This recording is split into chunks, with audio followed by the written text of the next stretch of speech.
Welcome to my channel Study Adda class 9। तो आज मैं आपको पढ़ाने जा रहा हूँ class ICSE class 9th history chapter 2 जो कि है द वैदिक पीरियड।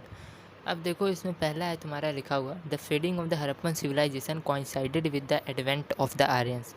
देखो fading of the Harappan civilization मतलब जब हड़प्पन सिविलाइजेशन लुप्त होने लगी, मतलब जब जाने लगी, तो उसका किससे मिलता जुलता है हिस्ट्री में, with the advent of the Aryans. जब हड़प्पन सिविलाइजेशन जब आर्यंस आए तो ये दिया हुआ है। स्कॉलर्स है hold different views regarding the original home of the Aryans. Scholars मतलब हिस्टोरियंस, अलग अलग हिस्टोरियंस के अलग अलग व्यूज़ हैं regarding the original home of the Aryans, मतलब कि आर्यंस का ओरिजिनल होम कौन सा है। Some hold that the Aryans derived from Arya meaning pure blood. कुछ का कहना है कि आर्यंस कहाँ से डिराइव्ड होते हैं, फ्रॉम आर्या। आर्या का मतलब क्या होता है, meaning pure blood. Pure blood meaning pure blood were the original inhabitant.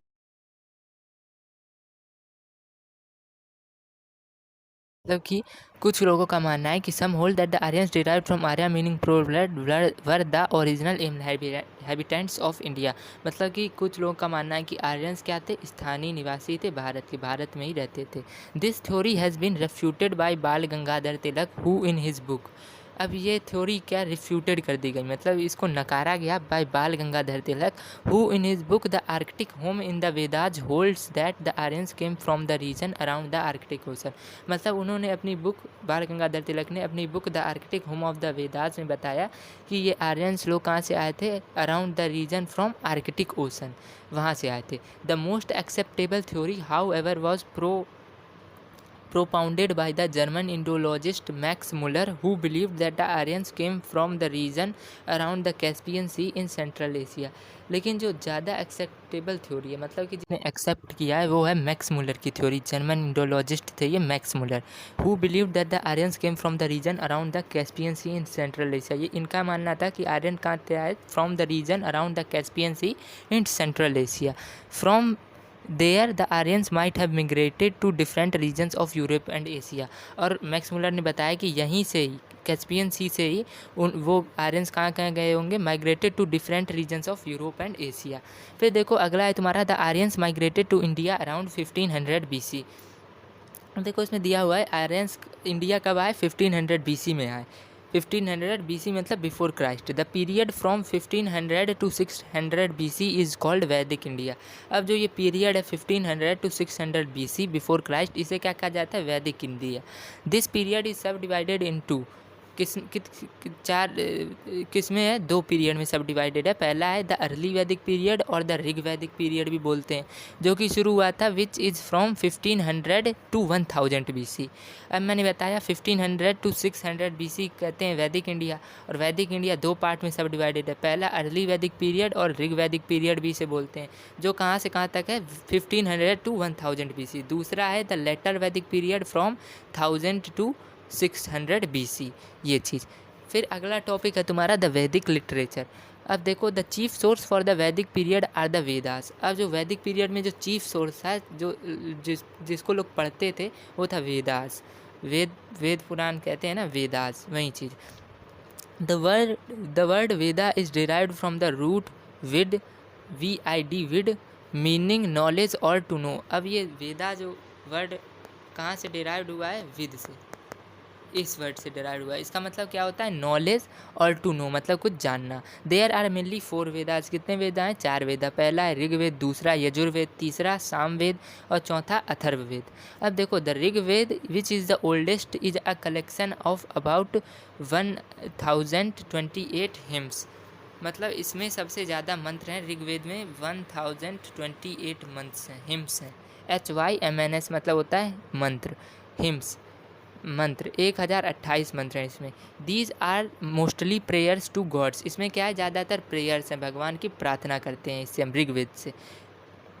The Yajurveda contains mantras and rituals used during the yajna. Yajna मतलब यज्ञ जब करते हैं, तो यजुर्वेद को हम लेते हैं, क्यों, क्योंकि उसमें मंत्राज और रिचुअल्स हैं जो कि यज्ञ में जो यूज होते हैं।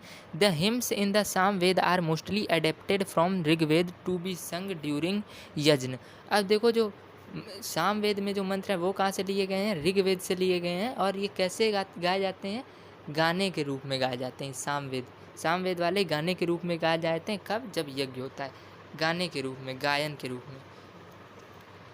फिर अगला है तुम्हारा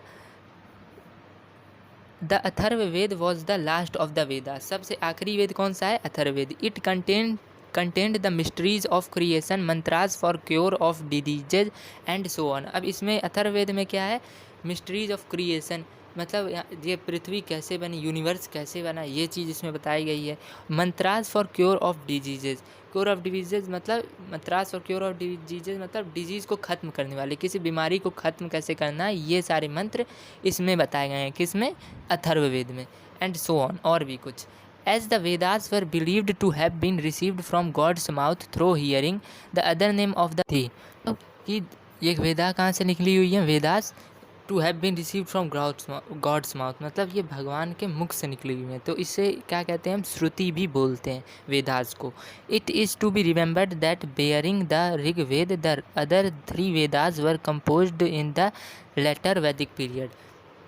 अब जो ऋग्वेद है वो अर्ली वैदिक पीरियड में बना था, लेकिन जो आखिरी के 3 वेद हैं, सामवेद, यजुर्वेद और अथर्ववेद, ये कब बने थे, लेटर वैदिक पीरियड में।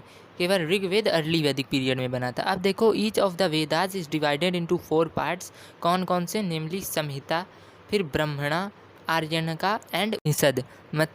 हर वेद 4 पार्ट में डिवाइड है, संहिता, ब्राह्मणा, आर्यणका एंड उपनिषद। अब देखो, पहला है संहिता। संहिता are hymns which were sung and written in rhymes, each Veda has its own Samhita. अब संहिता क्या है, संहिता और हिम्स वो मंत्र हैं जिन्हें हम गाते हैं, एंड रिटन इन राइम्स, और राइम्स के रूप में लिखते हैं। जैसे पोएम पढ़ते हो, राइम्स होती है, उसी तरीके से इसे हम गाते हैं और राइम्स के रूप में लिखते हैं। Each Veda has its own Samhita.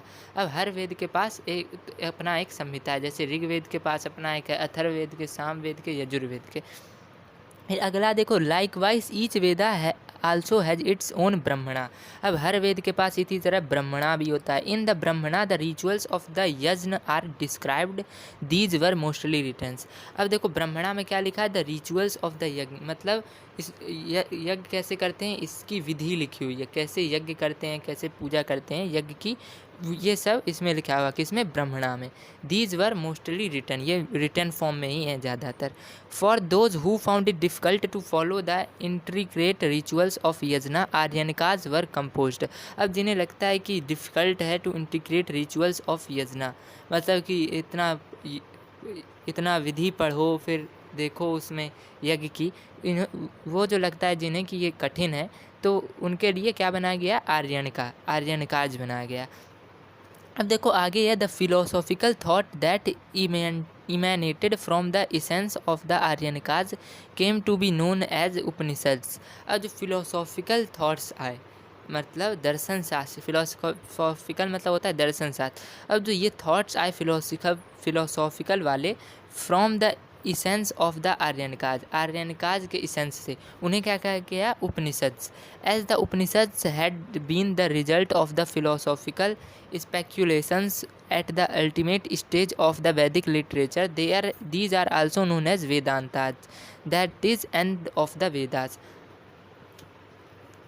अब देखो, उपनिषद जैसा कि मतलब ये रिजल्ट है of philosophical speculations at the ultimate stage of the Vedic literature, आखिरी स्टेजेस में, तो इसीलिए इसको क्या कहा जाता है, वेदांताज। मतलब इसका मतलब होता है that is end of the Vedas. Upanishad को वेदांताज भी बोलते हैं। These were transmitted orally from one generation to another. They were also called स्मृति। अब ये क्या करते हैं, These were transmitted orally from one generation to another. Orally transfer होते हैं ये one generation to another, इसे हम स्मृति भी बोलते हैं। Though not strictly falling within the ambit of the Vedic literature, the epics, the Ramayana and Mahabharata do shed important light on the developments of the later Vedic period. जैसा कि हम जानते हैं कि रामायण और महाभारत वेदास के अंदर नहीं आते हैं, लेकिन फिर भी ये क्या डालते हैं, हम पर कुछ प्रभाव डालते हैं बहुत ज़्यादा वैदिक पीरियड के बारे में। अब देखो अगला टॉपिक है तुम्हारा early Vedic period. The Vedas form our main source for this period. अब ऋग जो ये अर्ली वैदिक पीरियड था इसमें वेदास मेन सोर्स थे। The Rigveda informs us that the early Aryan settlements extended in the valleys of the 5 rivers of Punjab, that is the Indus and its tributaries, otherwise called the Sapta Sindhu reason. अब देखो ये ऋग्वेद क्या बताती है हमें, जो अर्ली आर्यंस थे वो कहाँ सेटल हुए, इन the valleys of 5 rivers of Punjab. 5 rivers of Punjab जो हैं, 5 नदियों की भूमि किसे कहा जाता है, पंजाब को कहा जाता है। तो वहीं जो 5 नदियों की भूमि है पंजाब की, उसी के वैली में रही कौन, आर्यंस लोग। That is the Indus and its tributaries, मतलब कि जो इंडस की ये जो 5 रिवर हैं, झेलम, चेनाब, रावी, सतलज, व्यास, यहाँ पे ये आर्यंस रहे, इसीलिए इनको क्या कहते हैं, सप्त सिंधु रीजन भी इसे बोलते हैं। This region was so rich and fertile that the Aryans referred to it as Brahmavarta or land of the gods. अब ये जो रीजन जिसमें बसे ये नदी वाली भूमि में, पंजाब में, इंडस वैली रीजन में, इसको मतलब ये इतना रिच और फर्टाइल था, बहुत ज़्यादा रिच था और बहुत ज़्यादा फर्टाइल था कि आर्यंस ने इसे क्या नाम दिया, ब्रह्मवर्त, या इसे तुम लैंड ऑफ गॉड्स भी कहो, मतलब भगवान जहाँ पे उतरे होंगे, ब्रह्मवर्त, गॉड जहाँ पे उतरे होंगे जिस भूमि पे। फिर देखो अगला है तुम्हारा topic political organisation. The early Aryans were divided into tribes और जनाज। अब जो अर्ली आर्यंस थे वो किस में डिवाइड थे, ट्राइब्स और जनाज में। The chief of the tribe was called rajan. अब जो इस चीफ ट्राइब का जो चीफ था उसे क्या कहते थे, राजन बोलते थे। He was selected by the tribe and he ruled according to the wishes of his tribesman. अब ये राजन किसके द्वारा सेलेक्ट किया जाता था, ट्राइब्समैन के द्वारा सेलेक्ट किया जाता था। And ruled according to the wishes of tribesman, जैसा ट्राइब्समैन चाहते थे वैसे ही राजन करता था, वही काम राजन करता था। फिर देखो ही फाउट वार्स मतलब लड़ता था, ये नहीं कि मतलब किसी दूसरे राज्य को कब्जाने के लिए लड़ता था, मतलब for protecting and acquiring cattle specially cows, गायों और मवेशियों को बचाने के लिए युद्ध लड़ता था। कौन, राजन, ये जो ट्राइब का जो चीफ था वो। And prayed for the welfare of his tribe, और राजन क्या करता था, prayed for the welfare of his tribe, मतलब वो भलाई चाहता था अपने ट्राइब की। The people offered voluntary tributes called bali to the rajan. अब देखो वॉल्यूंट्री ट्रिब्यूट्स मतलब बली, जानते हो कि बली देते हैं, तो वही चीज़ राजन को भी दी जाती थी उस समय, जो ट्राइब्समैन थे वो देते थे राजन को। द जना comprised a number of villages. जना या ट्राइब्स मैंने बताया था, तो ट्राइब्स भी इसे बोल सकते हो। The tribes comprised a number of villages called gramas. अब जो ट्राइब्स था वो comprise a number of villages, बहुत सारे विलेजेस में रहते थे ये ट्राइब्स जो थे, इसे क्या कहते थे, ग्रामाज बोलते थे। ग्राम, ग्राम मतलब अभी गांव बोलते हो, गांव, विलेज, तो उसी को संस्कृत में ग्राम बोलते थे। The village headman was called the gramani. अब जो विलेज का जो हेडमैन था, उस गांव का जो हेड था, मुखिया था, उसे क्या बोलते थे, gramani. Each village consisted a number of families. हर विलेज में बहुत सारी फैमिलीज रहती थी। The head of the family was called the grihapati. अब जो घर का मुखिया था, एक घर का, जैसे मान लो एक परिवार का मुखिया है, उसे क्या कहते हैं, गृहपति बोलते थे उस समय। The rajan was assisted by the purohit, जो जिसे प्राइस्ट बोलते हैं। राजन किसके द्वारा असिस्ट था, पुरोहित के द्वारा। फिर देखो द सेनानी, सेनानी मतलब वार कमांडर, मतलब जैसे आजकल लेफ्टिनेंट या कर्नल होते हैं, ये सब चीज़ें। एंड द ग्रामनी, अब राजन किसके द्वारा असिस्टेड था, पुरोहित के द्वारा, सेनानी के द्वारा, and the gramani, by the gramani. फिर देखो however there were significant curbs on the king's authority, these were, क्या क्या थे सिग्निफिकेंट कर्व्स से, मतलब कुछ खतरे थे एक तरीके से। किंगशिप वॉज नॉट हैरी मतलब कर्व्स मतलब कुछ नियम थे जो कि फॉलो करने थे, इसको शर्तें थी, कुछ लिमिट्स थे। Kingship was not hereditary in this period, मतलब कि राजा के बाद उसका बेटा राजा नहीं बनेगा, इसी को कहते हैं हेरिडिटी। तो किंग के बाद उसका बेटा किंग नहीं बनेगा, ये चीज़ इसमें लागू थी। फिर देखो अगला है ट्राइबल असेंबलीज लाइक सभा एंड समिति performed administrative specially political and judicial function. अब जो ट्राइबल असेंबलीज होती थी, लोग जो ट्राइब्स के जो लोग थे, ट्राइब्समैन थे, वो जो असेंबलीज करते थे लाइक सभा और समिति, जैसा कि आज भी होता है, जैसे देखते हो सभा कर रहे हैं, नेता लोग आते हैं पॉलिटिकल पार्टीज़ के, तो सभा करते हैं। और समिति परफॉर्म्ड एडमिनिस्ट्रेटिव मतलब यही चीज़ें, पॉलिटिकल, ये सब स्पेशली पॉलिटिकल एंड, देखो लिखा भी है, specially political and judicial functions.